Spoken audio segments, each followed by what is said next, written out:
2026 സംബന്ധിച്ചിടത്തോളം നമുക്ക് സൗത്തിലോട്ട് നോക്കിയിരിക്കാനോ സൗത്തിലോട്ട് തലവെച്ച് കിടക്കാനോ ഇപ്പോൾ നല്ലതല്ല. അവിടെ ഒരു ബാഡ് എനർജി നിൽപ്പുണ്ട്. അപ്പോൾ ആ ദിക്കിലോട്ട് നോക്കിയിരിക്കുകയോ തലവെച്ച് കിടക്കുകയോ ചെയ്യുകയാണെങ്കിൽ ലൈഫിൽ കുറച്ച് നെഗറ്റീവായിട്ടുള്ള കാര്യങ്ങൾ സംഭവിക്കാനുള്ള സാധ്യത കൂടുതലാണ്. നോക്കിയിരിക്കുന്നതിനും തലവെച്ച് കിടക്കുന്നതിനും ചില ഭാഗ്യ ദിക്കുകളുണ്ട്. അത് നമുക്ക് വാസ്തുവിലും പറയുന്നുണ്ട്, ഫുങ്ഷുവിലും പറയുന്നുണ്ട്. നിങ്ങൾക്ക് കിഴക്കോട്ടോ അല്ലെങ്കിൽ വടക്കോട്ടോ നോക്കിയിരിക്കാം. തെക്കോട്ടോ അതല്ലെന്നുണ്ടെങ്കിൽ കിഴക്കോട്ടോ തലവെച്ച് കിടക്കാം. ഇതാണ് വാസ്തുവിൽ പറയുന്നത്. ഫംഗ്ഷുവിൽ പറയുന്നത് അങ്ങനെയല്ല. ഒരാളുടെ ഡേറ്റ് ഓഫ് ബർത്ത് അനുസരിച്ചിട്ട് നിങ്ങൾക്ക് ഭാഗ്യമുള്ള ദിക്കുകൾ കണ്ടുപിടിക്കുകയും ആ ദിക്കുകൾ നിങ്ങൾ പ്രയോജനപ്പെടുത്തുകയാണെങ്കിൽ അല്ലെങ്കിൽ ഉപയോഗപ്പെടുത്തുകയാണെങ്കിൽ ജീവിതത്തിൽ കൂടുതൽ നല്ല നല്ല കാര്യങ്ങൾ കൊണ്ടുവരാനായിട്ട് ഈ ദിക്കുകൾ നിങ്ങളെ സഹായിക്കും എന്നാണ്. അതിന് നമുക്ക് ഒരു QA നമ്പർ ഉണ്ട്. 30/10/1974 ജനിച്ച ഒരു വ്യക്തി, പേര് മനോജ്. ഇദ്ദേഹത്തിന്റെ QA നമ്പർ എന്ന് പറയുന്നത് 8 ആണ്. ഈ QA നമ്പർ എടുക്കേണ്ട വ്യക്തിയുടെ date of birth, original date of birth, certificate date of birth അല്ല ഫംഗ്ഷൽ ആവശ്യം, ഒറിജിനൽ ഡേറ്റ് ഓഫ് ബർത്ത് 30/10/1974. ഇദ്ദേഹത്തിന്റെ QA നമ്പർ 8 ആണ്. ഇദ്ദേഹത്തെ ഒറിജിനൽ ആയിട്ടുള്ള നമ്പറാണ് 8 എന്ന് പറയുന്നത്. അപ്പോൾ 8 QA നമ്പർ ആയിട്ടുള്ളവർക്ക് 4 ഭാഗ്യ ദിക്കുകളുണ്ട്. ലക്കി ഡയറക്ഷൻ എന്ന് പറയും. South west, north west, west, north east. ഇത് 4മാണ് ഇദ്ദേഹത്തിന്റെ ഭാഗ്യ ദിക്കുകൾ. അപ്പോൾ ഫുങ്ഷുവൽ പറയുന്നുണ്ട്, നിങ്ങളുടെ QA നമ്പർ അനുസരിച്ചിട്ട് നിങ്ങളുടെ ഭാഗ്യ ദിക്കുകൾ കണ്ടുപിടിക്കുക.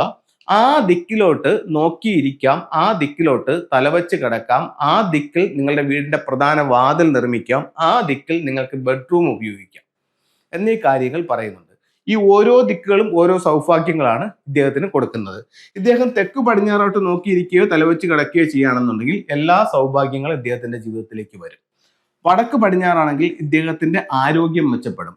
പടിഞ്ഞാറാണെങ്കിൽ ഇദ്ദേഹത്തിന് വിവാഹത്തിന് നല്ലതാണ്, അതായത് മറ്റുള്ളവരുടെ സ്നേഹം കിട്ടാൻ നല്ലതാണ്.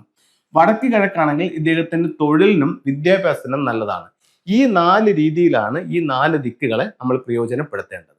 അപ്പോൾ ഇദ്ദേഹത്തിന് എങ്ങോട്ട് തലവെച്ച് കിടക്കാം? ഈ 4 ദിക്കിലോട്ടും തലവെച്ച് കിടക്കാം.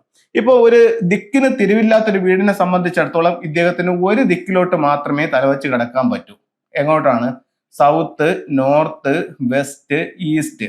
ഇത് സൗത്ത് വെസ്റ്റ്, ഇത് നോർത്ത് വെസ്റ്റ്, ഇത് നോർത്ത് ഈസ്റ്റ്, ഇത് സൗത്ത് ഈസ്റ്റ്. ഈ റൂമിൽ ഒരു കട്ടിലിടണമെന്നുണ്ടെങ്കിൽ എങ്ങനെ ഇടാം?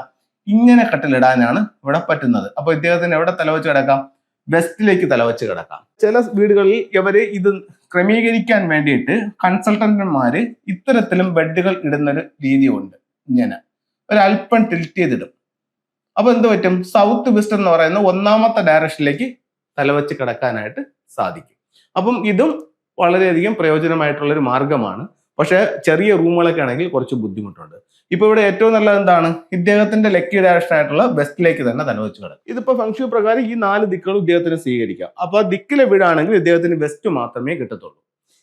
ഇനി 2 കാര്യങ്ങൾ പറയുന്നതെന്ന് പറഞ്ഞു കഴിഞ്ഞാൽ 2026 സംബന്ധിച്ചിടത്തോളം നമുക്ക് സൗത്തിലോട്ട് നോക്കിയിരിക്കാനോ സൗത്തിലോട്ട് തലവെച്ച് കിടക്കാനോ ഇപ്പോൾ നല്ലതല്ല. അവിടെ ഒരു ബാഡ് എനർജി നിൽപ്പുണ്ട്. അപ്പോൾ ആ ദിക്കിലോട്ട് നോക്കിയിരിക്കുകയോ തലവെച്ച് കിടക്കുകയോ ചെയ്യുകയാണെങ്കിൽ ലൈഫിൽ കുറച്ച് നെഗറ്റീവായിട്ടുള്ള കാര്യങ്ങൾ സംഭവിക്കാനുള്ള സാധ്യത കൂടുതലാണ്. അതുകൊണ്ട് ഈ വർഷം സൗത്തിനെ ഒന്ന് ഒഴിവാക്കണം. 2, വാസ്തുപ്രകാരം പറയുകയാണെങ്കിൽ നോർത്തിലേക്ക് തലവെച്ച് ഒരു കാരണവശാലും കിടക്കാൻ പാടില്ല. നോർത്തിൽ നിന്ന് വരുന്നൊരു എനർജി നമ്മുടെ ആയുസ് കുറയ്ക്കുമെന്ന് പറയുന്നുണ്ട്. അപ്പോൾ കിടക്കുന്നതിനെ സംബന്ധിച്ചിടത്തോളം, നോക്കിയിരിക്കുന്നതിനെ സംബന്ധിച്ചിടത്തോളം, പ്രധാന വാതിലുകളും റൂമുകളും തിരഞ്ഞെടുക്കുന്നതിനെ സംബന്ധിച്ചിടത്തോളം ഇത്തരം കാര്യങ്ങൾ ശ്രദ്ധിക്കുന്നത് നിങ്ങളുടെ ജീവിതത്തിൽ വലിയ വലിയ മാറ്റങ്ങൾ ഉണ്ടാക്കാനായിട്ട് ചൈനീസ് വാസ്തുകലയായ ഫെങ്ഷു പ്രകാരം സാധിക്കുന്നതാണ്. ഫെങ്ഷുയുടെ ചില ടൂളുകളിലേക്ക് നമുക്ക് പോകാം. ഇത് ഗോൾഡ് കോയിനാണ്. ഗോൾഡിന്റെ കളർ മുക്കിയ കോയിൻസ് ആണ്. അപ്പോൾ ഇത്തരത്തിലുള്ള ഗോൾഡ് കോയിൻസ് നമ്മുടെ കൈവശം സൂക്ഷിക്കുന്നത് നമ്മളുടെ പൈസയെ നിലനിർത്താനായി നല്ലതായിട്ട് ചൈനീസ് വാസ്തുകലയായ ഫെങ്ഷുവിൽ കണക്കാക്കുന്നു. ഇത് നമുക്ക് പേഴ്സിനകത്ത് വെക്കാം, നമ്മുടെ ക്യാഷ് ബോക്സിൽ വെക്കാം, നമ്മുടെ സ്ഥാപനങ്ങളിൽ വെക്കാം. ഇത് ബ്രാസിന്റെ കോയിൻസ് ആണ്. ഇത് കൈവശം സൂക്ഷിക്കുന്നത് നമ്മളിലേക്ക് പൈസ വരാനായിട്ട് നല്ലതായിട്ട് ഫെങ്ഷുവിൽ കണക്കാക്കുന്നുണ്ട്. ഇത് സിട്രിൻ എന്ന് പറയുന്ന ഒരു സ്റ്റോൺ ആണ്. ഇത് വെൽത്തിനെ അട്രാക്ട് ചെയ്യുന്ന സ്റ്റോൺ ആയിട്ടാണ് ഫെങ്ഷുവിൽ കണക്കാക്കുന്നത്. അപ്പോൾ ഇതിന്റെ ബ്രേസ്ലെറ്റുകൾ, ഇതിന്റെ മാലകൾ, ഇതിന്റെ സ്റ്റോൺസ് ഒക്കെ നമുക്ക് വാങ്ങിക്കാനായിട്ട് കിട്ടും.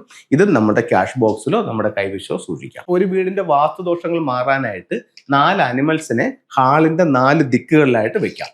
ഇത് ഗ്രീൻ ഡ്രാഗൺ ആണ്. അപ്പോൾ ഗ്രീൻ ഡ്രാഗണിനെ നമുക്ക് എവിടെ വെക്കാം? ഈസ്റ്റ് വാളിൽ വെക്കാം. അതുപോലെ തന്നെ ഇത് വൈറ്റ് ടൈഗർ ആണ്. അത് ഈ ട്രാഹന്റെ നേരെ ഓപ്പോസിറ്റ് വെസ്റ്റിൽ വെക്കാം.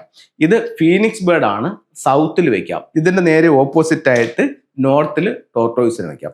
അപ്പോൾ ഇത്തരം ടൂളുകൾ നിങ്ങളൊന്ന് ഉപയോഗിച്ച് നോക്കൂ. എല്ലാ ഐശ്വര്യങ്ങളും നിങ്ങളുടെ ജീവിതത്തിൽ ഉണ്ടാവട്ടെ എന്ന് പ്രാർത്ഥിച്ചുകൊണ്ട് നിർത്തുന്നു. നന്ദി, നമസ്തേ.